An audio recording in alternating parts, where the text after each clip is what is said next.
Subscribe करें हमारे YouTube channel साधना gold को और पाएं वीडियोस सबसे पहले। बेल आइकन दबाना ना भूलें।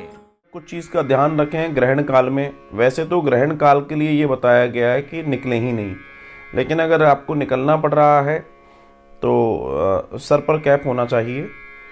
अगर आप चश्मा यूज़ करते हैं, चाहे वो सनग्लासेस हो, इज़ गुड। बाहर का किसी भी तरह का खाना पीना आपने उस टाइम पर नहीं खाना है। और जल आदि भी आपके पास अगर इमरजेंसी आपको लगता है, हालांकि अब तो सर्दियां आ गई, ऐसा कुछ इमरजेंसी नहीं है, तो उस काल में जल नहीं पीना है। ग्रहण काल में, ग्रहण काल सूतक काल होने के पहले हमेशा ध्यान रखें कि आपके घर के अंदर समस्त पानी या आदि के पात्र या जो भी पात्र हैं, खाना पीना जो भी रखा है, उसमें तुलसी पत्र जरूर डाल दें। यहाँ तक कि आपका जो ओवरहेड टैंक है उसमें भी तुलसी हो तो श्रेष्ठकर माना गया है। इन कुछ कुछ चीज़ों का ध्यान रखें। गर्भवती स्त्रियों के लिए विशेष है कि वो लोग इसमें न निकलें। आजकल बड़े बड़े वैज्ञानिक लोग आ गए हैं जो कह रहे हैं कि नहीं नहीं, ये फालतू की बातें हैं। मैं इतना ही कहूँगा कि देखो भैया, मैं ज़्यादा तो मैं ज्ञानी नहीं हूँ, पर मैं इतनी छोटी सी बात बड़ी शब्दों में कहना चाहता हूँ, या बड़ी बात छोटे शब्दों में कहना चाहता हूँ कि ये जो तथाकथित आज के वैज्ञानिक हैं, ये बहुत कुछ नहीं मानते थे, सनातन संस्कृति का बहुत कुछ नहीं मानते थे। लेकिन आज उस बहुत कुछ में से जो जो नहीं मानते थे उसमें से हजारों चीज़ें इनको मानना पड़ गई, क्योंकि ये धीमे धीमे आगे बढ़ रहे हैं और आगे बढ़ते जा रहे हैं, तो ये खोज कर रहे हैं। खोज का मतलब क्या होता है ये और समझ लो।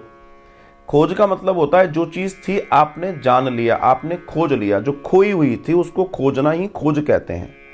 आविष्कार चीज़ अलग है, खोज चीज़ अलग है। तो क्या बोलते हैं, उस वैज्ञानिक ने ये खोज की। खोज का मतलब था ढूंढ लिया। तो ऐसे ही कई सारे वैज्ञानिक निरंतर खोज कर रहे हैं, हो रही हैं। जितनी सनातन संस्कृति में चर्चाएं थीं, जो वो लोग डिनाई करते थे, जो लोग कहते थे ये फूड़ बातें हैं, जो बेकार बातें हैं, ये तो अनपढ़ों वाली बातें हैं, आज वो सारी बातें मान रहे हैं। आने वाले समय में वो इस बात को भी मानेंगे, क्योंकि ये माइक्रो साइंस की चर्चा है, इतनी आसानी से सामान्य व्यक्ति को समझ नहीं आती। माइक्रो साइंस में कई सारी चीज़ें ऐसी हैं जो वास्तव में व्यक्ति अभी नहीं जान पा रहा है। समय आने पे ये लोग वो भी जानेंगे, तब ये जरूर कहेंगे कि हाँ, ये बात सही है कि ग्रहण काल में ऐसा नहीं करना चाहिए। So many things are there जो वो मानने लगे हैं, जिसको वो डिनाई करते थे। तो मैं उसी दिन का इंतजार कर रहा हूँ कि आज का विज्ञान तेजी से बढ़े, जिससे इन चीज़ों को भी वो जान पाएँ, समझ पाएँ और आगे बढ़ पाएँ। तो ऐसे काल में चीज़ों का ध्यान रखें। गर्भवती स्त्रियों के लिए, बहनों के लिए भी ये है, गेरू का मैंने उपाय बताया है। गेरू पेट पर जरूर लगाएं। गेरू किसी भी तरह की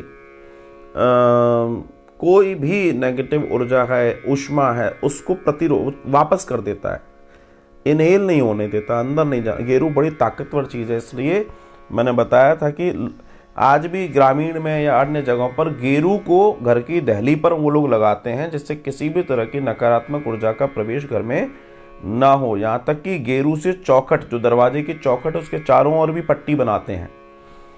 तो इस बात का विशेष ध्यान रखें। ये कुछ चीज़ें हैं जो प्रचलन से जा रही हैं शहरों से, लेकिन क्योंकि डेकोरेशन ज़्यादा हो गया है, लेकिन ये बड़ी महत्वपूर्ण है। ध्यान रखें इस बात का।